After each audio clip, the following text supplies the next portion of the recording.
ایک الزام احناف کے اوپر اور امام ابو حنیفہ رحمۃ اللہ علیہ کے اوپر یہ لگایا جاتا ہے کہ یہ قیاس سے فیصلہ کرتے ہیں اور احادیث کے خلاف فیصلے کرتے ہیں۔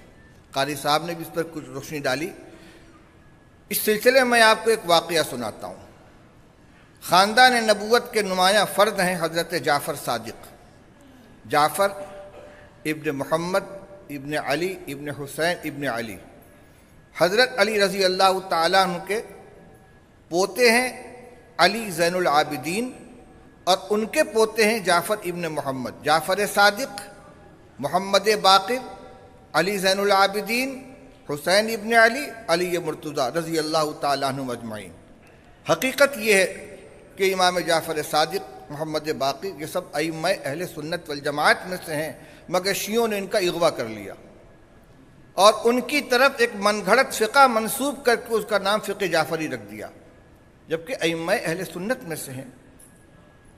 حضرت جعفر صادق سے کسی نے جا کر شکایت کی، کیونکہ حاسدین بہت تھے امام صاحب کے، غلط باتیں گڑھ کر منسوب کرنے والے۔ ان سے جا کے شکایت کی کہ یہ ابو حنیفہ آپ کے نانا کی حدیثوں کو چھوڑ کر قیاس سے فتویٰ دیتے ہیں۔ کہ اچھا، بلاؤ۔ بلائے گئے، انہوں نے کہا تم قیاس سے فتویٰ دیتے ہو، حدیث کے خلاف فتویٰ دیتے ہو؟ تو امام صاحب نے فرمایا کہ اگر میرے کسی خاص فتوے کے بارے میں آپ کو یہ علم ہو کہ وہ حدیث کے خلاف ہے، آپ اس کی نشاندہی کریں، میں اسے رجوع کر لوں گا۔ لیکن اگر ایسا نہیں ہے تو میرا طریقہ سنیے۔ میرے سامنے جب کوئی مسئلہ آتا ہے تو میں سب سے پہلے کتاب اللہ میں اس کو تلاش کرتا ہوں۔ اگر مسئلہ صاف صریح مل گیا تو پھر کسی اور طرف دیکھنے کی ضرورت نہیں ہے۔ مثلا انما الخمر والمیسر والانصاب والازلام رجس من عمل الشیطان، جن چیزوں کو اس میں حرام قرار دے دیا گیا، اب کہیں اور دیکھنے کی ضرورت نہیں ہے۔ شراب حرام ہے، جوا حرام ہے، قرآن کی نص صریح سے ثابت ہے۔ اگر قرآن پاک میں مسئلہ صراحت کے ساتھ نہیں مل سکا تو پھر احادیث کی طرف رجوع کرتا ہوں۔ حدیث سے اگر مسئلہ ثابت ہو گیا تو پھر آگے نہیں جاتا۔ اگر حدیث کے اندر مسئلہ نہیں ملا تو پھر میں صحابہ کرام رضی اللہ تعالیٰ عنہ کے اقوال کو دیکھتا ہوں۔ اگر وہ متفق ہیں تو اس کو اختیار کر لیتا ہوں، اگر ان میں مختلف رائے ہیں تو انہی میں سے کسی کو چن لیتا ہوں اور اقوال صحابہ کے باہر نہیں جاتا، اسی دائرے کے اندر رہتا ہوں۔ اور جب مسئلہ اوزاعی اور طاؤس اور مجاہد تک پہنچتا ہے تو ہم رجال و نحن رجال، جب رائے اور اجتہاد کا نمبر آتا ہے تو جیسے دوسرے حضرات اجتہاد کر سکتے ہیں میں بھی اجتہاد کرتا ہوں۔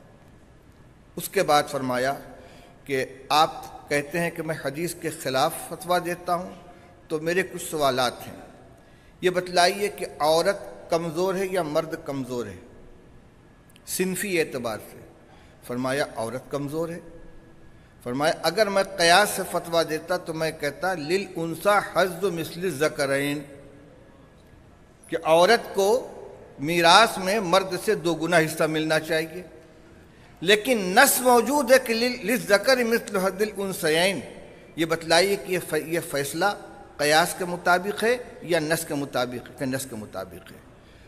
فرمایا کہ یہ بتائیے کہ انسان جب خفین پہن کر چلتا ہے تو اس کی تلی میلی ہوتی ہے یا اوپر کا حصہ؟ کہ نہیں، تلی میلی ہوتی ہے۔ فرمایا اگر میں قیاس سے فتویٰ دیتا تو میں کہتا کہ خفین پہ مسح نیچے کیا جائے، اوپر نہ کیا جائے۔ اس طرح کے 2-4 مسائل جب امام صاحب نے سنائے تو انہوں نے فرمایا کہ مجھے غلط اطلاع پہنچائی گئی تھی، میں اپنی بات سے رجوع کرتا ہوں۔ اور یہ وہی طریقہ ہے امام ابو حنیفہ رحمۃ اللہ علیہ کا جو رسول اللہ صلی اللہ علیہ وسلم نے حضرت معاذ بن جبل رضی اللہ تعالیٰ عنہ کو تلقین فرمایا تھا۔ حضرت معاذ بن جبل رضی اللہ تعالیٰ عنہ کو رسول اللہ صلی اللہ علیہ وسلم نے یمن کا گورنر بنا کر اور معلم بنا کر روانہ کیا۔ جب وہ جانے لگے تو ان کو واپس بلایا اور بلا کر پوچھا بما تقضی، تم فیصلہ کیسے کرو گے؟ قال بسنت بکتاب اللہ، اللہ کی کتاب کے ذریعے فیصلہ کروں گا۔ پوچھا فَإِن لَمْ تَجِدْ فِي کتاب اللہ، فَإِن لَمْ تَجِدْ فِيهِ کتاب اللہ میں نہ ملا تو کیا کرو گے؟ قال فَبِسُنَّتِ رسول اللہ، اللہ کے رسول کی سنت سے میں فیصلہ کروں گا۔ آپ نے فرمایا فَإِن لَمْ تَجِدْ فِيهِ، اگر اس میں بھی نہ ملا تو کیا کرو گے؟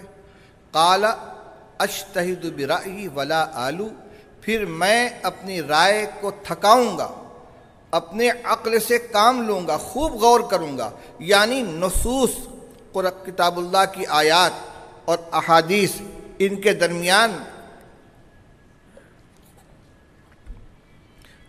درمیان سے اس کا حکم نکالنے کی کوشش کروں گا، نظائر پر قیاس کروں گا۔ یہ مطلب نہیں کہ محض اپنے عقل سے میں کوئی حکم فیصلہ کر دوں گا، کیونکہ شریعت عقل کے فیصلے کا نام نہیں ہے، بلکہ اجتہاد کا مطلب یہ ہے کہ اس خاص جزئیے کا صراحتاً کتاب اللہ اور سنت رسول اللہ میں حکم موجود نہیں ہے، لیکن یہ کس اصل کے تحت آتا ہے، یہ کس ضابطے کے تحت آتا ہے، اس ضابطے سے حکم نکالوں گا اور اس کو فیصلہ کروں گا۔ تو رسول اللہ صلی اللہ علیہ وسلم نے فرمایا الحمدللہ الذی وفق رسول اللہ لما یحب و یرضی۔ یہ الفاظ ترمذی شریف کے ہیں، کما قال رسول اللہ صلی اللہ علیہ وسلم۔ فرمایا اللہ کا شکر ہے جس نے اپنے رسول کے قاصد کو اس چیز کی تعلیم دی، اس چیز کی توفیق عطا فرمائی جس سے اللہ کا رسول راضی اور جس کو پسند کرتا ہے۔ یہ روایت جہاں کتاب اللہ اور سنت رسول اللہ کی اولین حیثیت کو متعین کرتی ہے، وہیں اس بات کی بھی دلیل ہے کہ سارے مسائل صرف کتاب اللہ اور سنت رسول اللہ سے حل نہیں ہو سکتے۔ اس لیے جو حضرات اصول اربعہ کو تسلیم کرتے ہیں کہ 4 بنیادیں ہیں مسائل کے استنباط کی بالترتیب، کتاب اللہ، سنت رسول اللہ، اجماع امت اور قیاس صحیح، ان کے لیے یہ روایت سب سے مضبوط دلیل ہے۔ آپ پوچھیں گے اس میں اجماع کا تو تذکرہ نہیں ہے، یہ گفتگو رسول اللہ صلی اللہ علیہ وسلم خود فرما رہے ہیں، اور اجماع کا وجود رسول اللہ صلی اللہ علیہ وسلم کی وفات کے بعد ہوا ہے۔ صحابہ کرام رضی اللہ تعالیٰ عنہم جن مسائل کے اوپر متفق ہو گئے وہ اجماع کہلایا، جیسے 20 رکعت تراویح پر اجماع ہوا، جمعہ کے دن خطبہ کی اذان ہوتی تھی، اس سے پہلے کوئی اذان نہیں ہوتی تھی، حضرت عثمان رضی اللہ تعالیٰ عنہ کے زمانے میں ایک اذان کا اضافہ ہوا، ایک مجلس میں ایک ساتھ 3 طلاق دی جائے تو ان تینوں کو 3 ماننے کا فیصلہ ہوا۔ یہ اجماعی مسائل ہیں، اور جس وقت یہ فیصلہ ہوا جتنے صحابہ کرام رضی اللہ تعالیٰ عنہ موجود تھے سب نے اس سے اتفاق کر لیا۔ یہ اجماعی فیصلے ہیں جو اس وقت سے لے کر آج تک اہل سنت والجماعت کے اندر متفق علیہ چلے آ رہے ہیں، اور کسی نے اسے شذوذ اور فرار کی راہ اختیار نہیں کی۔ تو حضور صلی اللہ علیہ وسلم کے زمانے میں تو آپ کا ارشاد خود حکم تھا، خود اصل تھا، اس لیے اس وقت اجماع امت کا ابھی وجود نہیں تھا۔ ہاں قیاس کی ضرورت پڑ سکتی تھی، آپ نے اس کی توثیق فرما دی۔ بعض حضرات اس روایت کی استنادی حیثیت پہ کلام کرتے ہیں، کیونکہ ترمذی شریف میں جہاں یہ روایت نقل کی گئی ہے اس کی سند کے آخر میں یہ آتا ہے کہ راوی نقل کرتے عن اصحاب معاذ عن معاذ بن جبل رضی اللہ تعالیٰ عنہ، حضرت معاذ کے تلامذہ حضرت معاذ سے اس کو نقل کرتے ہیں۔ تو اس پر اشکال یہ ہے کہ یہ تلامذہ کون تھے، یہ معروف نہیں ہے، لہذا یہ روایت ناقابل استدلال ہے۔ لیکن میں آپ کو بتلاؤں، مولانا عبد الرحمن صاحب مبارک پوری جو اسی جماعت سے تعلق رکھتے ہیں، ترمذی شریف کے شارح ہیں، انہوں نے تحفۃ الاحوذی میں اس روایت کو ذکر کرنے کے بعد علامہ ابن قیم کی اعلام الموقعین سے پوری عبارت نقل کی ہے۔ علامہ ابن قیم فرماتے ہیں کہ اصحاب معاذ میں کوئی کاذب نہیں تھا، متہم بالکذب نہیں تھا، کوئی ضعیف نہیں تھا، سب کے سب ثقہ تھے۔ اس لیے ان میں کا ایک شاگرد بھی اگر معاذ بن جبل سے روایت نقل کرتا تو معتبر ہوتی۔ یہاں تمام کے تمام اصحاب جو اصحاب معاذ بن جبل کے نام سے معروف ہیں وہ پوری جماعت ان سے نقل کر رہی ہے، تو یہ تو اعلیٰ درجے کی توثیق ہو گئی۔ اسی طرح وہ فرماتے ہیں کہ جب کوئی مسئلہ امت کے درمیان مقبول ہو جائے تو پھر اس روایت کی سند سے بحث نہیں کی جاتی، اور اس کی کئی مثالیں انہوں نے پیش کی۔ وہ فرماتے ہیں لا وصیت لوارثین، کہ وارث کے حق میں وصیت کرنا درست نہیں۔ ابھی یہ مسئلہ آپ کے سامنے آیا تھا، جس کو وراثت ملنے والی ہے، بیٹا ہے، بیٹی ہے، ماں ہے، باپ ہے، بیوی ہے، شوہر ہے، اس کے حق میں اگر مورث کوئی وصیت کرے گا تو وصیت کل عدم ہوگی۔ یہ روایت سند کے اعتبار سے کمزور ہے، لیکن علامہ ابن قیم فرماتے کہ پوری امت نے اس کو قبول کر لیا اور اس کو ضابطہ بنا لیا کہ وارث کے حق میں وصیت معتبر نہیں ہے، اب اس کی سند نہیں دیکھی جائے گی۔ اسی طرح دیت عاقلہ کے اوپر آئے گی۔ اگر قتل خطا کا جرم کسی سے سرزد ہو جائے تو اس کے جو رشتہ دار ہیں، اسباط ہیں، جن کو عاقلہ کہا جاتا ہے، ان پر دیت عائد کی جائے گی۔ علامہ ابن قیم فرماتے ہیں کہ اس کی سند کمزور ہے، لیکن اس مسئلے کو پوری امت نے قبول کر لیا، لہذا اب کوئی ضرورت نہیں رہ گئی اس کی سند کو دیکھنے کی۔ اسی طرح اور بھی انہوں نے کچھ مسائل نقل کیے ہیں، تو یہ ضابطہ بتلایا ہے کہ جب کوئی مسئلہ متفق علیہ طور سے پوری امت کے اندر قابل قبول ہو جائے پھر اس کی سند سے بحث نہیں کی جاتی۔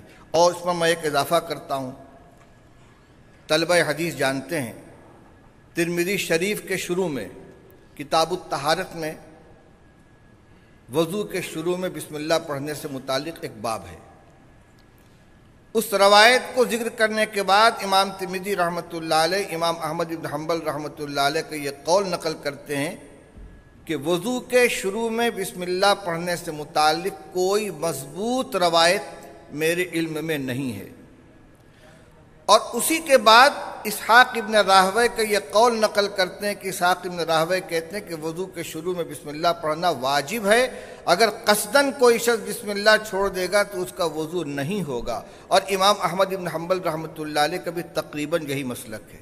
ایک طرف وہ یہ کہتے ہیں کہ کوئی مضبوط روایت علم کے اندر نہیں ہے، میرے علم میں نہیں ہے۔ جب امام احمد ابن حنبل کے علم میں نہیں ہے تو کون مدعی ہوگا کہ میرے علم میں ہے؟ لیکن اس کے باوجود چونکہ رسول اللہ صلی اللہ علیہ وسلم کے زمانے سے وضو کے شروع میں بسم اللہ پڑھنے کا عمل چلا آ رہا ہے، تو جو چیز معمول کے اندر شامل ہے وہ اس کی سند دیکھنے کی ضرورت نہیں ہے۔ تو علامہ ابن قیم نے اس کو ثابت کیا ہے کہ یہ روایت معاذ بن جبل رضی اللہ تعالیٰ عنہ کی یہ امت کے اندر مقبول ہے۔ یہ میں نے اس لیے تذکرہ کر دیا کہ بعض حضرات کی طرف سے یہ مسئلہ اٹھایا ہے۔ بنارس میں ایک مرتبہ ایک بیان میں میں نے اس حدیث کا حوالہ دے دیا، تو ہمارے ایک جامعہ سلفیہ ہے، اس کے ایک مقرر صاحب نے اس کے تردید میں فرمایا کہ پہلے اس کا حدیث ہونا تو ثابت کیا جائے، یعنی اگر کسی نے اس کے اوپر کچھ کلام کر دیا کسی راوی کے بارے میں تو حدیث ہونے سے وہ ساقط ہو گئی۔ بہرحال یہ بڑی جرأت کی بات ہے۔ تو میں یہ عرض کر رہا تھا کہ امام اعظم ابو حنیفہ رحمۃ اللہ علیہ کے یہاں جو روایات کو سند کے ساتھ نقل کرنے سے زیادہ ان کی یہاں روایات کو اپنے اصول کے اندر جگہ دی گئی ہے، اور ان کا طریقہ استنباط کا وہی تھا جو رسول اللہ صلی اللہ علیہ وسلم نے حضرت معاذ بن جبل رضی اللہ تعالیٰ عنہ کو تلقین فرمایا تھا۔ اور ایک بات آپ کی شاید قاری صاحب نے بھی ذکر کی تھی کہ احادیث کا امام ابو حنیفہ رحمۃ اللہ علیہ کے یہاں اتنا اہتمام ہے کہ کتنی روایتیں ہیں جن کو دوسرے حضرات ضعیف کہہ کے ترک کر دیتے ہیں کہ روایت ضعیف ہے، لیکن احناف کے یہاں ان کو اختیار کیا جاتا ہے۔ اور امام ابو حنیفہ رحمۃ اللہ علیہ کا یہ ضابطہ ہے کہ قیاس کے مقابلے میں حدیث ضعیف کو ترجیح دیتے ہیں۔ اگر اس کے مقابلے میں اس سے قوی کوئی روایت موجود ہو تو اس کی طرف دیکھیں گے، لیکن جس مسئلے میں صرف ایک روایت ہے یا چند روایتیں ہیں اور سب درجے کے اعتبار سے کمزور ہیں تو ان روایات کے مقابلے میں قیاس نہیں کیا جاتا، کمزور روایت کو ہی قابل قبول قرار دے کر اس پر مسئلے کی بنیاد رکھی جاتی ہے۔ بہرحال امام ابو حنیفہ رحمۃ اللہ علیہ کی محدث کی حیثیت سے جو شان ہے وہ اس زمانے میں بھی تسلیم کی گئی۔ مسعر ابن قدام جو کوفہ کے بہت بڑے محدث ہیں، جن کی حیثیت یہ تھی کہ حدیث کے دو بہت بڑے عالم جو امام ہیں، امام شعبہ ابن الحجاج اور سفیان ثوری، یہ دونوں حضرات جب کسی حدیث کے بارے میں گفتگو کرتے اور فیصلہ نہ ہو سکتا تو کہتے تھے چلو مسعر ابن قدام کے پاس چلتے، ان سے فیصلہ کرائیں گے۔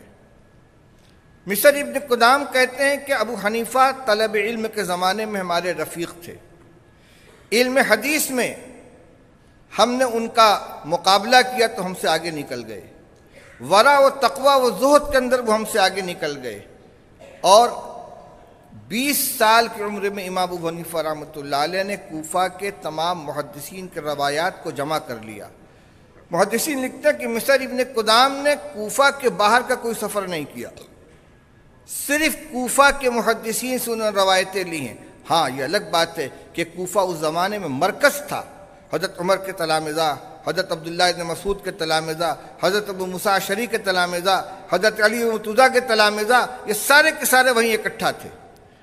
خلافت کا مرکز تبدیل ہو چکا تھا حضرت علی رضی اللہ تعالیٰ عنہ کے زمانے میں، اور کبار صحابہ کا مرکز بن گیا تھا کوفہ، اور ان اکابر صحابہ کے تلامذہ موجود تھے، ان کے علوم سے پورا کوفہ جگمگا رہا تھا۔